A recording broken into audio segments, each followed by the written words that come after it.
പ്ലാറ്റ്ഫോമിലെ ബാക്കി പത്രം അസ്തമയ സൂര്യന്റെ ചുവപ്പ് പടർന്ന ആ റെയിൽവേ സ്റ്റേഷനിൽ വലിയ തിരക്കില്ലായിരുന്നു. സിമന്റ് ബെഞ്ചിന്റെ ഒരറ്റത്ത് മാധവും മറുവശത്ത് അഞ്ജലിയും ഇരുന്നു. അവർക്കിടയിൽ ഒരു വലിയ മൗനം ഒരു മതിൽ പോലെ വളർന്നു നിന്നു. ട്രെയിൻ വരാൻ 10 മിനിറ്റ് കൂടിയുണ്ട്, മാധവ് വാച്ചിൽ നോക്കി പറഞ്ഞു. അഞ്ജലി ഒന്നും മിണ്ടിയില്ല.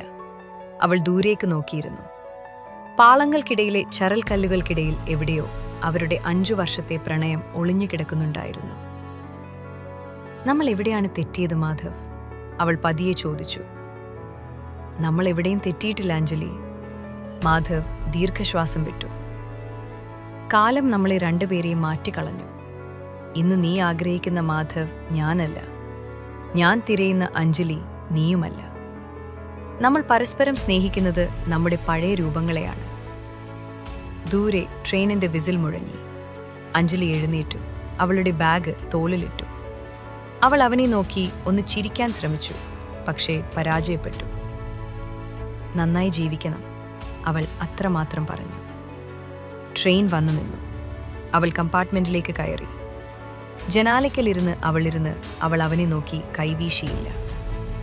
വണ്ടി നീങ്ങിത്തുടങ്ങിയപ്പോൾ മാധവ് ആ പ്ലാറ്റ്ഫോമിൽ തനിച്ചായി.